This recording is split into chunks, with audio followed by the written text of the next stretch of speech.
अस्सलामुअलैकुम students, welcome to my YouTube channel. आज हम करने वाले हैं क्लास 9 का चैप्टर 4 की एग्जांपल्स। स्टार्ट करेंगे हम एग्जांपल 4.2 से। सबसे पहले मैं आपको इसकी स्टेटमेंट समझाऊंगी। इसकी स्टेटमेंट में हमें गिवन क्या है, हमें क्या फाइंड आउट करना है, उसको समझना कैसे, और फिर मैं आपको उसका सोल्यूशन करवाऊंगी। चलिए स्टार्ट करते हैं। सबसे पहले एग्जाम्पल 4.2 में उन्होंने हमें कहा है कि एक स्पैनर है 25 centimetre long, is use to open a nut. अगर उस पर फोर्स लगे, if a force of 400 newton is applied at the end of spanner, what is the torque acting on the nut. ठीक है, उन्होंने कहा एक स्पैनर है, आपने देखा होगा घरों में अगर टेक्नीशियंस जो होते हैं, मैकेनिक्स जो होते हैं, उनके पास ये अवेलेबल होता है, घरों में भी अवेलेबल होता है, जो टूल किट्स होती हैं हमारी, उसमें उन्होंने कहा एक स्पैनर है। ठीक है, अब वो जो है एक नट को खोलने के यूज़ होता है। अगर हम उसके जो एंड ऑफ स्पैनर है, मतलब यहाँ पे इस साइड पे अगर हम 400 न्यूटन की फोर्स लगाएं तो नट के ऊपर जो है कितनी ज़्यादा टॉर्क जो है वो अप्लाई होगी। टॉर्क बेसिकली एक ऐसी जो रोटेटिंग चीज़ होती है उस पर टॉर्क अप्लाई हो रही होती है ना। तो हमने क्या फाइंड करनी है, हमने टॉर्क फाइंड करनी है। अब इसको सॉल्व करते हैं। तो स्टूडेंट्स सबसे पहले जो हमें चीज़ें गिवन होगी हम वो लिख लेंगे, हमने जो फाइंड करना है हमने वो लिख लेंगे, और जो हमें सोल्यूशन है हम वो करेंगे। ठीक है, तो ये एक तरीका है न्यूमेरिकल सॉल्व करने का। मैं आपको पहले भी बहुत सारी वीडियोस में बता चुकी हूँ, लेकिन जो न्यू स्टूडेंट्स होंगे वो देख रहे हैं, उनके लिए दोबारा है कि ये इस तरह हम जो है न्यूमेरिकल को सॉल्व करते हैं, ताकि जो है आपको भी ईजी हो। अगर इवन आपको फार्मूला भूल गया है या आपको नहीं पता क्या करना है, तो आपके लिए ईजी हो फिगर आउट करना है कि आप इसमें कौन सी चीज़ को अप्लाई कर सकते हैं। ठीक है, तो अब सबसे पहले हमारे पास यहाँ पे सेंटीमीटर में 25 सेंटीमीटर हमें दिया गया है। इसको सबसे पहले हम मीटर में जो है वो कन्वर्ट करेंगे। ठीक है, सेंटीमीटर को हम मीटर में कन्वर्ट करेंगे तो हम 25 को 100 के साथ जो है वो डिवाइड कर देंगे, तो हमारे पास आंसर आ जाएगा 0.25 मीटर। ठीक है, अब फोर्स हमारे पास 400 न्यूटन ऑलरेडी गिवन थी, हमें टॉर्क फाइंड करनी है। टॉर्क का फॉर्मूला गाइस स्टूडेंट्स हमारे पास होता है F=L। ठीक है, अब टॉर्क हमारे पास यहाँ पे ऐसी आ जाएगी, फोर्स जो हमारे पास थी वो हमारे पास आ जाएगी 400 न्यूटन जो कि हमें गिवन थी यहाँ पे, और L जो है वो हमारे पास आ जाएगी 0.25 जो कि हमने ऑलरेडी यहाँ पे निकाली है। इन दोनों को जब हम कैलकुलेटर पे मल्टीप्लाई करेंगे तो टॉर्क हमारे पास आ जाएगी 100 न्यूटन। ठीक है, तो ये हमारी पहली एग्जांपल जो है वो सॉल्व हो गई है। सिंपल, कोई इसमें मुश्किल चीज़ नहीं है। आपको लेंथ गिवन थी सेंटीमीटर में, आप इसको मीटर में कर दिया। फोर्स हमें गिवन थी, टॉर्क का फॉर्मूला आपको पता है, पढ़ चुके हैं आप। टॉर्क इक्वल टू जो फोर्स मल्टीप्लाई बाय लेंथ थी। ठीक है, अब यहाँ पे लेंथ का फैक्टर इसलिए है क्योंकि वो स्पैनर है, उसकी लेंथ है। ठीक है, आप एक एंड से फोर्स लगा रहे हैं, दूसरे एंड पे नट पे फोर्स लग रही है। ठीक है, तो जो फोर्स है वो लेंथ के जरिए इस नट के ऊपर लग रही है, इसलिए लेंथ का फैक्टर आया। फोर्स और लेंथ का फैक्टर इसीलिए आया। ठीक है, आगे 400 न्यूटन फोर्स थी, L था 0.25 और टॉर्क हमने फाइंड कर ली। ठीक है, अब हम नेक्स्ट एग्जांपल की तरफ चलते हैं। यहाँ पे है हमारे पास 4.3 एग्जाम्पल। ठीक है, इसमें हमें क्या गिवन, उन्होंने कहा कि एक फोर्स है 160 न्यूटन की जो कि एक वुडन बॉक्स पे अप्लाई हो रही है एंगल ऑफ 60 पे। एक एंगल है 60 का, उस पर 160 की फोर्स अप्लाई हो रही है एक हॉरिजॉन्टल डायरेक्शन में। उन्होंने कहा है कि हमने एक्स और वाई कंपोनेंट्स की वैल्यू फाइंड करनी है। स्टूडेंट्स, एक्स और वाई कंपोनेंट्स के बारे में मैंने आपको सेकंड चैप्टर में बहुत डिटेल के साथ पढ़ाया था कि जब हमारे पास ग्राफ होता है, कुछ में हमारे पास एक्स कंपोनेंट होते हैं, वाई कंपोनेंट्स होते हैं, नेगेटिव कंपोनेंट्स होते हैं, पॉजिटिव कंपोनेंट्स होते हैं, तो आप सेकंड चैप्टर के जो लेक्चर्स हैं वो जाके देख सकते हैं। अब हम इसको सॉल्व करते हैं। ठीक है, सबसे पहले आप लिखेंगे कि आपको गिवन इसमें क्या है। आपको फोर्स गिवन है, आपको एंगल गिवन है, 60 डिग्री एंगल आपको गिवन है। आपने एक्स और वाई कंपोनेंट्स मतलब एफ एक्स और एफ वाई कंपोनेंट्स आपने फाइंड करने हैं। ठीक है, अब एफ एक्स और एफ वाई कंपोनेंट्स में क्या होता है, हमारे पास एक चीज़ होती है कि एफ एक्स कंपोनेंट्स जब हमारे पास आते हैं तो हम उसको लिखते हैं एफ कॉस थीटा, और जब एफ वाई कंपोनेंट्स हमारे पास आते हैं तब हम लिखते हैं एफ साइन थीटा। लाइक हमारे पास एक्स कंपोनेंट में कॉस एंगल को हम कंसीडर करते हैं, वाई कंपोनेंट्स में हम साइन जो एंगल साइन जो हमारे पास होता है उसको हम कंसीडर करते हैं। ठीक है, अब हम क्या करेंगे कि आप जैसे बुक में आपको एक अलग स्टेप किया गया है कि उन्होंने हमारे पास साइन 60 को फाइंड किया है, कॉस 60 को फाइंड किया है, आप उस तरह भी पहले कर सकते हैं, लेकिन मैं इसको डायरेक्ट इसमें अप्लाई करूँगी ताकि आपको ढूंढने में जो है वो आसानी हो, ताकि आप इजीली कर सकें। ठीक है, सबसे पहले हम जो है एफ एक्स को फाइंड करेंगे। एफ एक्स आप ले लेंगे, इसमें आप एफ कॉस थीटा, थीटा हमारे पास कितना है 60 है। ठीक है, एफ एक्स है, एफ की आप एफ ऐसे ही लिख देंगे, कॉस था और यहाँ पे 60 आप लिखेंगे। ठीक है, अब आप क्या करेंगे, यहाँ पे फोर्स की वैल्यू जो है वो पुट कर देंगे 160, और यहाँ पे हमारे पास क्या आ जाएगा कॉस 60। ठीक है, अब cos 60 आप कैलकुलेटर पे लिखेंगे तो आपके पास डायरेक्ट वैल्यू आ जाएगी इसकी 160, तो ये ऐसे ही आ जाएगा। cos 60 की वैल्यू होती है 0.5।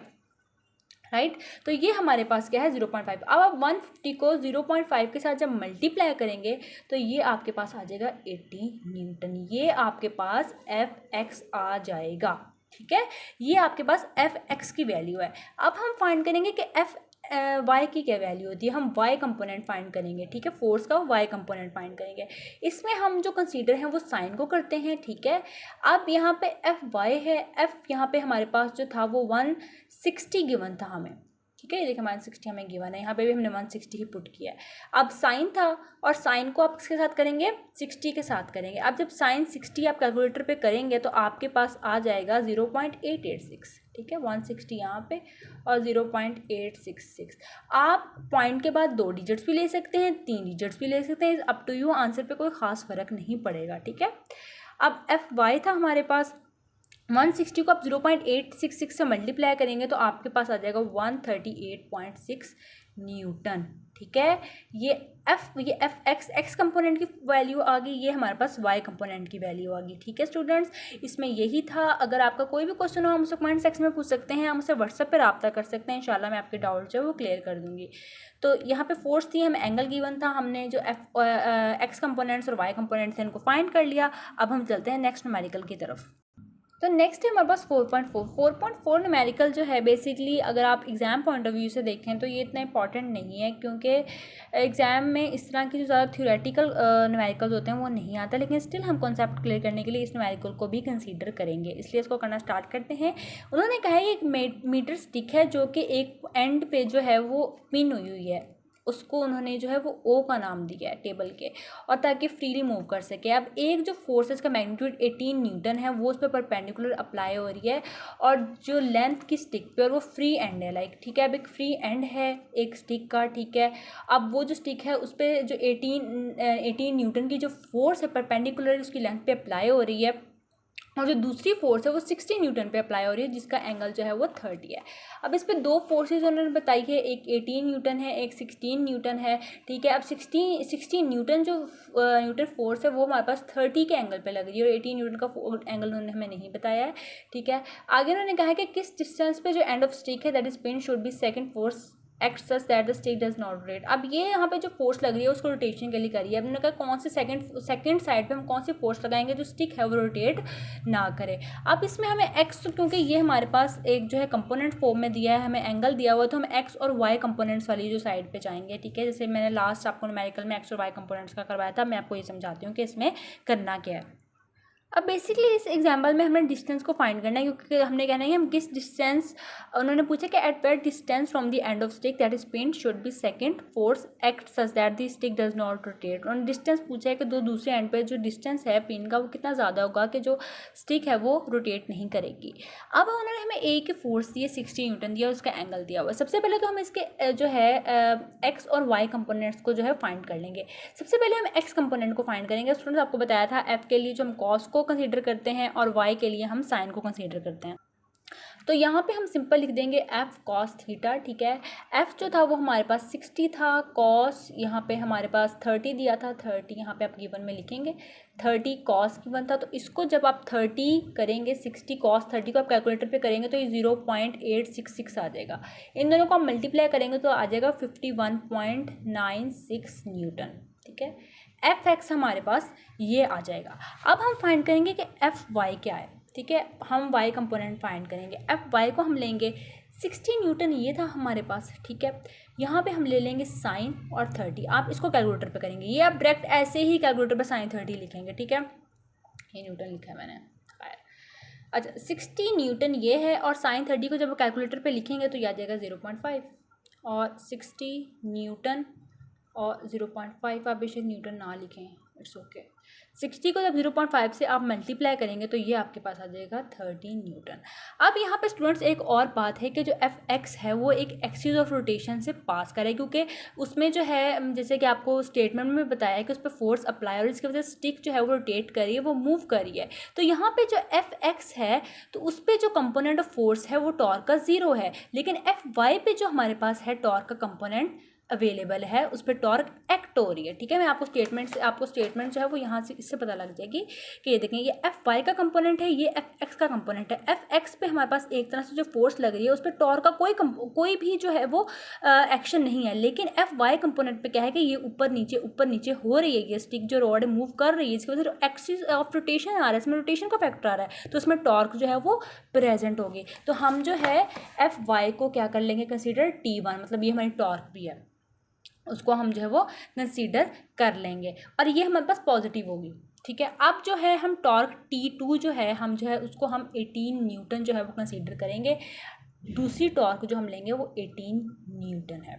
ठीक है, अब हमारे पास दो टॉर्क आ गई। एक टॉर्क हमने जो एफ वाई ली थी इसको हम कंसीडर कर लेंगे T1 = 30 न्यूटन, थोड़ा सा कर देती हूँ, और ये T2 जो है 18 न्यूटन। दो टॉर्क्स हमारे पास आ गए। अब हम एक फार्मूला, एक बैलेंस इक्वेशन खुद ही कंसीडर करेंगे जिसमें हम लिखेंगे कि एफ वाई जो है वो हमारे पास जो है =D और F Y dash multiply by T dash, ये आपकी बुक में फॉर्मूला दिया गया है। ठीक है, आप इसको हमने 30 कंसीडर कर लिया था, डी हमने फाइंड करना है, डिस्टेंस फाइंड करना है 18 न्यूटन, और यहाँ पे डी डैश जो है वो हम 1 मीटर कंसीडर करेंगे। अब 1 मीटर कंसीडर क्यों करेंगे, क्योंकि यहाँ पे जो 18 मीटर की जो हमें ये दी हुई है, फोर्स दी हुई है, इसका जो डिस्टेंस ओ से है वो 1 मीटर है। ठीक है, अब हमें ये 30 के वाले का तो नहीं पता डिस्टेंस क्या है, इस साइड वाला डिस्टेंस क्या है, लेकिन हमें इस 18 न्यूटन का डिस्टेंस ओ के साथ पता है, वो हमारे पास क्या है 1 मीटर, तो इसलिए हम इसमें क्या लगाएंगे 1 मीटर। अब आप इसको मल्टीप्लाई करेंगे तो डी हमारे पास आ जाएगा, डी यहाँ पे ऐसे ही होगा,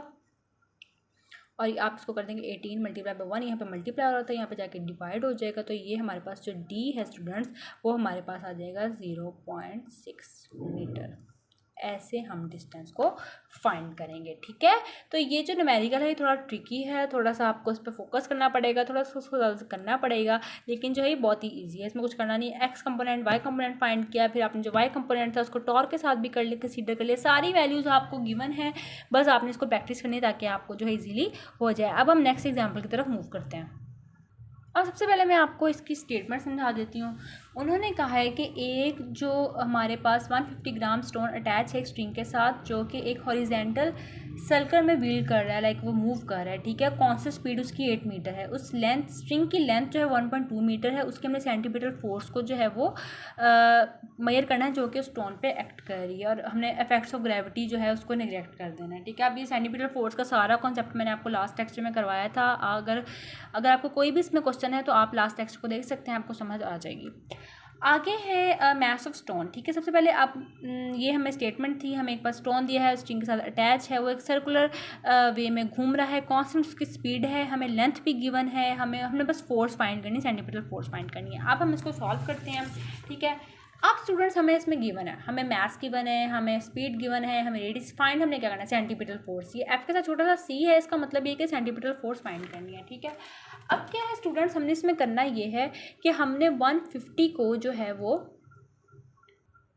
ग्राम को, मतलब 150 ग्राम को जो है हमने केजी में कन्वर्ट करना, तो हम इसको 1000 के साथ डिवाइड कर देंगे, तो ये हमारे पास हो जाएगा 0.15 kg। ठीक है, ग्राम को किलोग्राम में कर देना है, सेंटीमीटर को मीटर में कर देना है, लाइक हमने चीज़ों को कम करना है, छोटा करते जाना है, इसकी वैल्यू को कम करते हैं। 150 ग्राम देखा जाए बड़ी वैल्यू, 0.515 kg जो है वो छोटी वैल्यू है। ठीक है, तो अब जो है हम इसमें वैल्यूज पुट कर देंगे। एफ सी था, मैथ्स हमें 0.15 जो गिवन था वो आ गया। ठीक है, वी की वैल्यू हमें गिवन थी, वो थी हमें 8। ठीक है, और इसके ऊपर स्केयर है, इसके ऊपर छोटा सा स्केयर है। ठीक है, आपने इसके ऊपर स्केयर लाजमी लगाना, इसको भूलना नहीं, आंसर गलत आ जाएगा। अच्छा, आगे आर है, ये 1.2 ऐसे ही आ जाएगा, ये एफ सी है। 0.1 था, 8 का स्केयर लें, मतलब 8 मल्टीप्लाई बाय 8, तो ये कितना होता है 64, राइट, तो ये 1.2 नीचे ऐसे ही आ जाएगा। अब आप 0.1 को जो है 8 के साथ 0.15 को 64 के साथ मल्टीप्लाई करें, और 1.2 के साथ डायरेक्ट अगर आप डिवाइड कर दें कैलकुलेटर पे, तो आपके पास आ जाता है 8 न्यूटन फोर्स आपके पास आ जाती है। ठीक है स्टूडेंट, तो ऐसे हमने सेंटीमीटर फोर्स को जो है कैलकुलेट किया है। अगर इस चैप्टर के इतने ही न्यूमेरिकल्स थे, अगर आपका कोई भी क्वेश्चन हो, आपको कोई भी सिंगल छोटा सा भी डाउट हो, तो आप मुझसे पूछ सकते हैं कमेंट सेक्शन में, व्हाट्सएप पर रब्ता कर सकते हैं। तो और आज की वीडियो के लिए इतना ही। नेक्स्ट वीडियो में इंशाल्लाह मैं आपको चैप्टर 4 के न्यूमेरिकल्स कवर करवाऊँगी। तब तक अपना ख्याल रखिएगा, दुआओं में याद रखिएगा। अल्लाह हाफिज़।